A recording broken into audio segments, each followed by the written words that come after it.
Want the latest climate news in your inbox? You can sign up here to receive Climate FWD, our new email newsletter.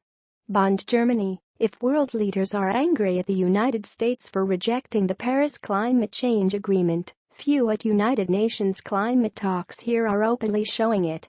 Delegates from the largest industrial countries to the smallest island states are tiptoeing around the single largest topic of discussion here, the American retreat from leadership on climate change, and the Trump administration's moves to undermine domestic global warming policy and international climate diplomacy. President Emmanuel Macron of France on Wednesday challenged Europe to replace America in financing the United Nations climate change science body, though he did not directly criticize President Trump's decision to eliminate American contributions to it. The German chancellor, Angela Merkel, praised a coalition of American governors and mayors who, in contrast to the White House stance, are still working to reduce their greenhouse gas emissions.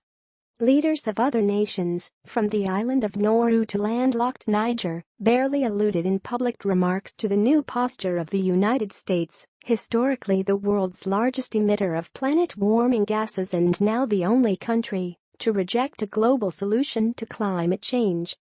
Jim Steiner, the administrator of the United Nations Development Program, said openly criticizing the Trump administration on climate change would be pointless.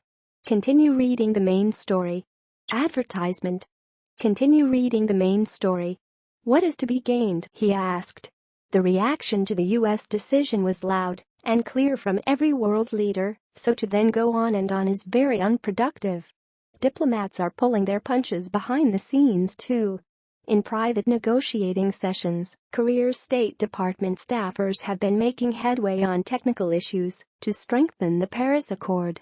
A White House official said none of the American delegates has faced open antagonism. We've got the best negotiating team in the world. I think that everyone recognizes that here, said the official, George David Banks, a senior energy advisor to President Trump. That is one of the reasons other delegations are very supportive of making sure the U.S. delegation is as involved as possible. Not everyone is treating the United States with kid gloves, of course. Environmental activists denounced the Trump administration's planned withdrawal from the Paris Agreement at every turn. Mr. Banks on Tuesday found himself cornered by Kumi Naidoo, a South African human rights activist and former executive director of Greenpeace, who told him that U.S. policies are killing our people.